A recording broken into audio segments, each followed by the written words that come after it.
یہ ماہ ذوالحجہ کا مہینہ رمضان ہے جس میں ہم اور آپ اپنی زندگی کی سانسیں لے رہے ہیں، اور اسی مہینے میں 18 ذوالحجہ کو سیدنا امیر المؤمنین عثمان غنی ذو النورین رضی اللہ تبارک و تعالی کی شہادت کی تاریخ ہے، اور آج ان کے فیضان، ان کی محبت، ان کی عنایت اور ان کی کرم نوازی کی خاطر چند باتیں ہم سیدنا عثمان غنی رضی اللہ تبارک و تعالی کے حوالے سے سنیں گے۔ اور سیدنا عثمان غنی ذو النورین رضی اللہ تعالی کی زندگی میں کچھ چیزوں کا بہت زیادہ غلبہ تھا، اور یہ پہلے خاصہ بہت زیادہ غلبہ تھا، جیسے سخاوت کرنا اور آپ کے اندر نرمی اور آپ کے اندر شرم و حیا اور اللہ رب العزت کا خوف، ان چیزوں کا آپ کے اندر بہت زیادہ غلبہ تھا۔ سخاوت آپ کی پہچان، شرم و حیا کا احترام، اور بہت نرم مزاج، بہت ہی سنجیدہ مزاج شخصیت کا نام عثمان غنی ذو النورین ہے۔ آپ کو ذو النورین کیوں کہا جاتا ہے؟ ذو النورین یہ آپ کا تخلص، آپ کا لقب ہے۔ ذو النورین کا معنی ہوتا ہے دو نور والے۔ وجہ یہ ہے کہ آقا نامدار یہ بھی صرف پوری کائنات میں سیدنا عثمان غنی ذو النورین رضی اللہ تبارک و تعالی عنہ کا خاصہ ہے۔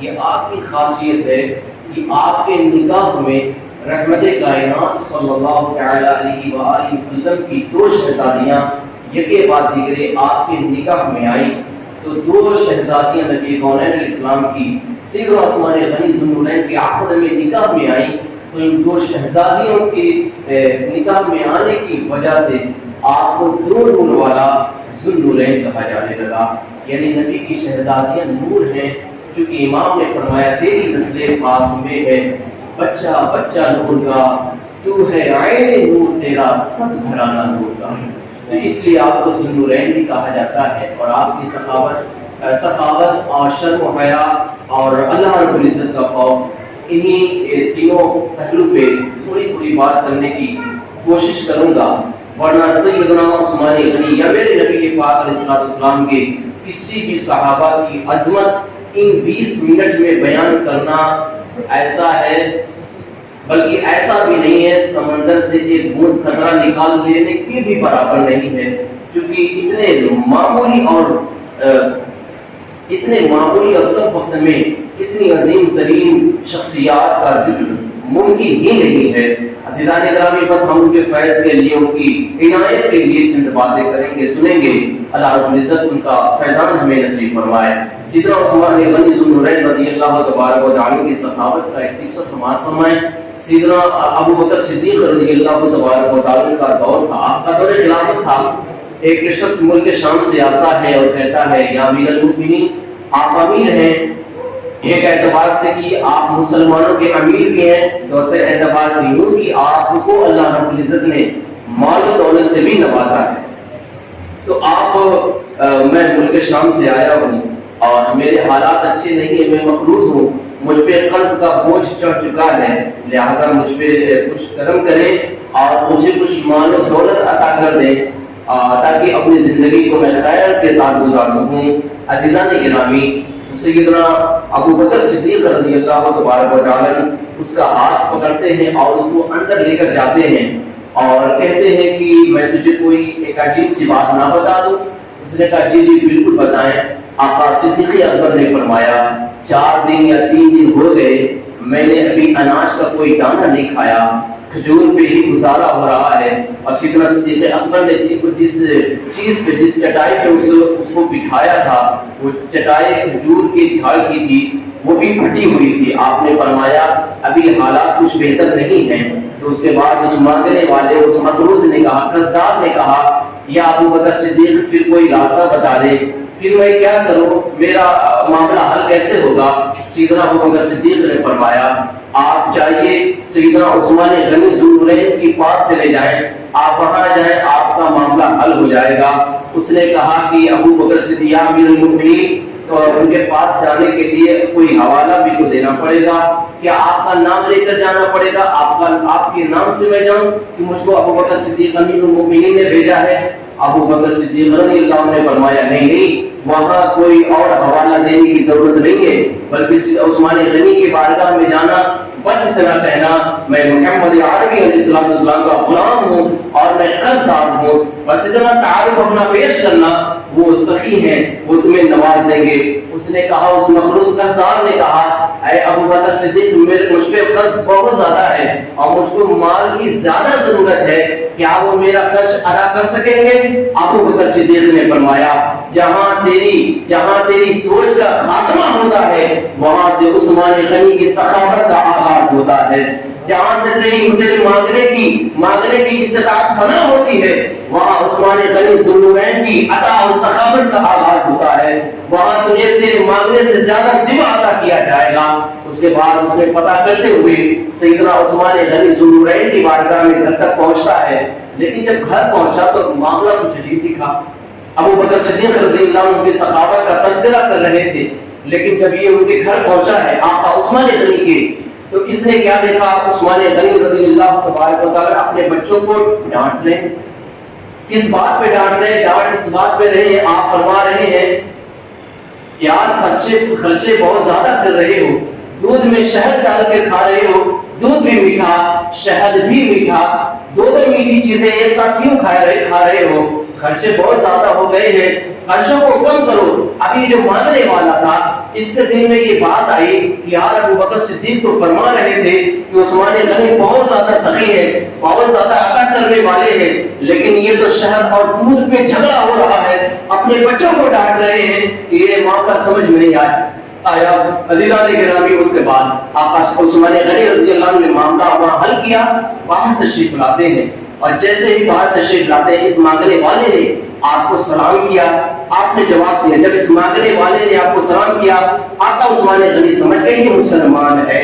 اس کے بعد آپ نے اس سے کہا اندر آئے۔ آپ جب وہ شخص اندر گیا، آقا عثمان غنی نے اس کو بٹھایا۔ غور سے سنیے گا، عثمان غنی رضی اللہ عنہ اپنے بچوں کو دودھ اور شہد ایک ساتھ کھانے پر ان کو ڈانٹ رہے تھے، منع کر رہے تھے خرچے کم کرو، لیکن اس قرضدار کا کہنا ہے جب عثمان غنی مجھ کو گھر کے اندر لے گئے تو میری مہمان نوازی کے لیے سب سے پہلے جو چیز لائی گئی وہ شہد اور دودھ تھا۔ اپنے بچوں کو ڈانٹ رہے تھے کہ ایک وقت میں ایک ہی میٹھی چیز کھاؤ، لیکن میرے لیے عثمان غنی رضی اللہ عنہ نے ایک وقت میں دو چیز میٹھی کا اہتمام کیا، دودھ اور شہد میرے لیے منگایا گیا، اور اتنے پر بھی بس نہیں، اس کا کہنا ہے کچھ ہی دیر گزرنے کے بعد انہوں نے کھجور کا حلوہ بھی میرے سامنے پیش کیا۔ ایک وقت میں ایک میٹھی چیز کھانے کی ترغیب گھر میں دے کر آ رہے ہیں، لیکن میرے لیے ایک ہی وقت میں عثمان غنی رضی اللہ عنہ نے تین میٹھی چیزوں کا اہتمام کیا۔ اس کے بعد اس نے کہا ابھی مجھے تسلی نہیں ہوئی تھی، کیونکہ جس شان سے ابو بکر صدیق رضی اللہ عنہ نے عثمان غنی رضی اللہ عنہ کی تعریف کی تھی، ابھی اس کے مد مقابل میں نے نہیں دیکھ پایا۔ اس کے بعد آقا عثمان غنی نے جب اس کو کھلا پلا لیا، سیراب کر دیا، پھر آپ پوچھتے ہیں بتاؤ کیسے آنا ہوا؟ اس نے کہا میں ملک شام کے مضافات کے گاؤں سے آیا ہوں، کاروباری مشکلات کی وجہ سے مجھ پہ قرض چڑھ گیا ہے اور مجھے کچھ مال کی حاجتیں ہیں۔ اس نے یہ نہیں بتایا کتنی حاجتیں ہیں، بلکہ اس نے بس یہی کہا مجھے مال کی حاجتیں ہیں، ضرورت ہے، اس لیے میرا قرض اتارنے کے لیے کچھ عطا کر دیا جائے۔ آقا عثمان غنی رضی اللہ عنہ نے ایک آواز لگائی، خادم آپ کی ایک آواز پر کہتا ہوا اونٹ سے بھرا ہوا لدا ہوا اونٹ، مال سے لدا ہوا اونٹ پیش کرتا ہے۔ آقا عثمان غنی نے فرمایا یہ اونٹ لے جاؤ، اس پر تمہارے لیے کھانے کا بھی سامان رکھ دیا گیا، تمہارے پہننے کے لیے کپڑے کا بھی اہتمام کر دیا گیا، اور 6000 دینار 6000 اشرفیاں آپ نے اسے عطا فرمائی۔ عزیزان گرامی، اس کے بعد اس نے کہا، اس کا بیان ہے، اس کا کہنا ہے کہ میرے دل میں جو خواہش تھی، جتنی مجھ کو طلب تھی، وہ محض 3000 اشرفیاں تھی، لیکن عثمان غنی ذوالنورین نے مجھے اس کا ڈبل یعنی 6000 اشرفیاں عطا فرمائی۔ اس کے بعد جب آپ نے فرمایا لے جاؤ یہ اونٹ لدا ہوا، اس نے کہا یا امیر المومنین پھر یہ اونٹ واپس کرنا پڑے گا، اتنی دور سے پھر واپس آنا پڑے گا۔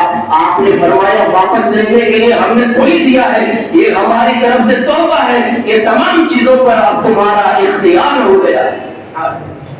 عثمان غنی رضی اللہ تبارک و تعالی نے اس کے مانگنے سے سوا اس کو عطا فرمایا. محض اس کو 3000 اشرفیوں کی حاجت تھی، لیکن آپ نے 6000 اشرفیاں پلس، آپ نے اس کو کھانا پلس، آپ نے اس کو کپڑا پلس، آپ نے اس کو اونٹ اتنا سارا کچھ عطا فرما دیا.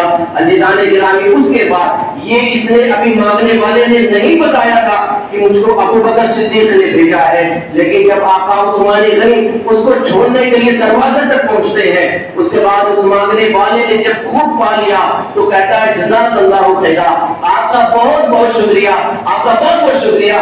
اتنے میں سرکار عثمان غنی رضی اللہ عنہ فرماتے ہیں میرا شکریہ ادا نہیں کرو بلکہ شکریہ ابو بکر صدیق کا ادا کرو جنہوں نے یہ راستہ تمہیں دکھایا ہے. اب ذرا تصور کرے نا، مانگنے والا پہلے ابو بکر صدیق کی بارگاہ میں پہنچا ہے، ابو بکر صدیق نے اسے عثمان ذوالنورین کی بارگاہ میں بھیجا ہے، لیکن مانگنے والے نے یہ نہیں بتایا آپ کی بارگاہ میں مجھے عثمان غنی ذوالنورین نے بھیجا ہے. لیکن اللہ کے ان بندوں کی شان تو دیکھیں، مصطفیٰ کریم علیہ السلام کی صحبت یافتاؤں کی عظمت تو دیکھیں. عزیزان گرامی، اس مانگنے والے نے یہ نہیں بتایا کہ مجھے ابو بکر صدیق نے بھیجا ہے، لیکن عزیزان گرامی صحبت مصطفیٰ کی برکت کا تو پھر آقا عثمان غنی ذوالنورین نے سمجھ لیا اسے آقا ابو بکر صدیق نے میرے پاس بھیجا ہے. اب ذرا تصور کرے نا، جب غلاموں کی سخاوت کا یہ عالم ہے، جب غلاموں کے علم کا یہ عالم ہے، تو جن آقا کے صدقے میں انہیں یہ سخاوت کا پاور ملا ہے، جنہیں یہ علم کا پاور ملا ہے، اس مصطفیٰ کریم کی عظمت کا عالم کیا ہوگا، اس مصطفیٰ کریم کے علم کا عالم کیا ہوگا، اس مصطفیٰ کریم کی سخاوت کا عالم کیا ہوگا. ارے جب ان کے گدا بھر دیتے ہیں شاہان زمانہ کی جولی، محتاج کا جب یہ عالم ہے، مختار کا عالم کیا ہوگا. چاہے تو اشارے سے اپنے کایا ہی پلٹ دے دنیا کی، سنو یہ شان ہے خدمت گاروں کی، سرکار کا عالم کیا ہوگا. سرکار کا عالم یہ ان کے غلاموں کی شان ہے، تو جن کے صدقے میں ان کو یہ عزت و مقام و مرتبہ ملا ہے، اس نبی معظم کی عظمت و رفعت کا عالم کیا ہوگا.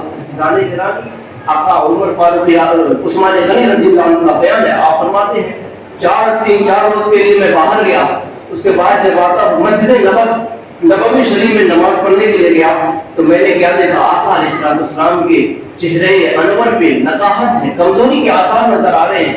میں نے بلال حبشی سے پوچھا کیا وجہ ہے، آقا علیہ السلام کے رخ بطوحہ پہ نقاہت ہے، کمزوری کے آثار نظر آ رہے ہیں. آپ نے فرمایا، بلال حبشی نے فرمایا گھر جا کر معاملہ معلوم کرو. آپ گھر جاتے ہیں، فرماتے ہیں، دستک دیتے ہیں، اندر سے آواز آتی ہے. ماں عائشہ صدیقہ فرماتی کون ہے؟ آقا عثمان غنی فرماتے ہیں غلام حاضر ہے، عثمان حاضر ہے. انہوں نے پوچھا کہ اماں جان ذرا یہ بتائیں کیا بات ہے کہ آقا علیہ السلام کے چہرے انور پہ نقاہت ہے، کمزوری کے آثار نظر آ رہے ہیں. ماں عائشہ صدیقہ نے فرمایا معاملہ یہ ہے 4 روز گزر گئے ہیں، کونین کے والی نے روٹی کا ایک ٹکڑا بھی تناول نہیں فرمایا. کونین کے والی نے روٹی کا ایک ٹکڑا بھی تناول نہیں فرمایا، نہیں کھایا ہے. عزیزان گرامی، جب اتنا سنا سرکار عثمان غنی ذوالنورین میں، آپ گھر جاتے ہیں، سارے سامان کو لیتے ہیں، آپ اپنے پیٹھ پہ لاتے ہیں. 20 خادم تھے ان کی، فرماتے ہیں آقا ہمیں دے دیا جائے، ہم یہ سامان یہ بوجھ اٹھا لیتے ہیں. آقا عثمان غنی نے فرمایا نہیں، یہ بوجھ میرا ہے، میں ہی اس کو اٹھاؤں گا. آپ پیٹھ پہ لاد کے آقا جان علیہ السلام کے گھر تشریف لاتے ہیں. آقا کے گھر پہ آپ جھاڑو بھی دیتے ہیں، چولہا جلاتے ہیں. اپنے ہاتھوں سے عثمان غنی رضی اللہ عنہ نے کھانا تیار کیا. کھانا جب تیار ہو گیا، آقا جان کی بارگاہ میں مسجد نبوی شریف میں جاتے ہیں، عرض کرتے ہیں یا رسول اللہ گھر تشریف لے چلے. آقا علیہ السلام گھر تشریف لائے اور اس کے بعد جب کھانا پکا ہوا دیکھا، عثمان غنی رضی اللہ عنہ نے آقا کی بارگاہ میں پیش کیا. آقا تناول فرمائے. پہلا لقمہ جب آقا علیہ السلام نے تناول فرمایا، کھایا، عثمان غنی رضی اللہ عنہ رو پڑے، اشکبار ہو گئے. اس کے بعد فرماتے ہیں یا رسول اللہ مجھے اپنے مال میں آگ نہیں لگانی ہے. یا رسول اللہ غلام کے پاس مال و اسباب اتنے ہو اور آقا آپ واقع میں رہیں، آقا یہ میری طرف سے 600 درہم میں آقا اسے قبول فرما لیں. آقا علیہ السلام کے پاس وہ تھیلی رکھ کر عثمان غنی رضی اللہ عنہ چلے گئے. اس کے بعد ماں عائشہ صدیقہ عفیفہ رضی اللہ عنہ کا بیان ہے، جب عثمان غنی ذوالنورین چلے گئے تو نبی رحمت علیہ السلام نے دعا فرمائی، اے اللہ رب العزت میں عثمان سے راضی ہوں، اے مولا تو بھی عثمان غنی سے راضی ہو جا. عزیزان گرامی یہ خاصہ، یہ عظمت، یہ سخاوت کا عالم اور ان کی شرم و حیا کا معاملہ، یہ عائشہ صدیقہ بھی فرماتی ہے کہ نبی رحمت الاسلام گھر میں کاشان نبوت میں جلوہ فرما تھے، آپ لیٹے ہوئے تھے، پنڈلی شریف سے تہبند شریف تھوڑا سا ہٹا ہوا تھا، اس کے بعد عمر سیدنا ابو بکر صدیق بھی گھر تشریف لائے، آقا ویسے ہی رہے، بات کرتے رہے، اس کے بعد عمر فاروق اعظم آئے، آقا ویسے ہی رہے، گفتگو فرماتے رہے، لیکن کہنے والے نے کہا یا رسول اللہ عثمان غنی ذوالنورین کی تشریف آوری ہے، عثمان غنی آقا تشریف لا رہے ہیں۔ جب اتنا نبی رحمت علیہ السلام نے سنا، آپ فوراً اٹھ جاتے ہیں اور تہبند شریف کو آقا علیہ السلام صحیح فرماتے ہیں۔ جب وہ اندر آئے، گفتگو ہوئی، جب سارے لوگ گھر سے چلے گئے، ماں عائشہ صدیقہ فاطمہ نے فرمایا یا رسول اللہ میرے پاپا جان ابو بکر صدیق ہے، آپ ویسے ہی رہے، عمر فاروق اعظم ہے، آپ ویسے ہی رہے، لیکن یا رسول اللہ کیا وجہ ہے کہ جب آپ نے سنا عثمان غنی ذوالنورین آ رہے ہیں، آقا آپ اٹھ کر کو آپ ان کی آمد کا آقا آپ نے اہتمام فرمایا۔ آقا علیہ السلام نے فرمایا اے عائشہ کیا میں اس کی حیا نہ کروں، کیا میں اس کی حیا نہ کروں جس کی حیا اللہ کے فرشتے بھی کرتے ہیں، جس کی حیا اللہ خدا کے فرشتے کرتے ہیں، کیا عثمان غنی کی حیا میں نہ کروں؟ عزیزان گرامی آپ کا بیان ہے کبھی میں نے باتھ روم میں، کبھی میں نے حمام میں کبھی برہنہ ہو کر نہایا نہیں، یہ وہ شرم و حیا والے تھے، اور اللہ رب العزت کے فضل سے آپ کے اندر اللہ رب العزت کا خوف بھی بہت زیادہ تھا۔ عزیزان گرامی آپ ہی کا یہ قول ہے ہماری اور آپ کی عبرت کے لیے۔ آقا عثمان غنی جب قبر پہ جاتے تو آپ کی آنکھیں تر بتر ہو جاتی، حتیٰ کہ آپ کی داڑھی بھی بھیگ جاتی تھی۔ پوچھنے والے پوچھتے یا امیر المؤمنین کیا وجہ ہے آپ قبرستان پہ آ کے اتنی اشتباری کرتے، اتنا روتے، کیا وجہ ہے؟ آپ فرماتے ہیں دراصل بات یہ ہے یہ آخرت کی منازل میں سے پہلی منزل ہے، جو یہاں کامیاب ہو گیا وہ آگے ہر منزل میں کامیاب ہو گیا، جو یہاں پھنس گیا وہ آخرت کی تمام منزلوں میں پھنس گیا۔ اللہ رب العزت کہنے سننے سے زیادہ عمل کی توفیق عطا فرمائے، اور اپنے محبوب کے اس پیارے محبوب سیدنا عثمان غنی رضی اللہ عنہ کی رات کا ہمیں بھی مسافر بنائے، اور ان کی سخاوت، ان کی شرم و حیا اور ان کی خشیت الہی کا اللہ رب العزت ہمیں اور آپ کو بھی صدقہ نصیب فرمائے۔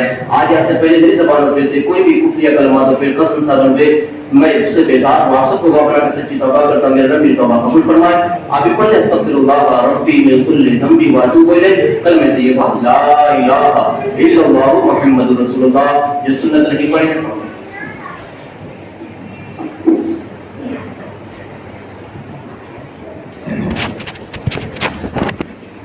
یا رسول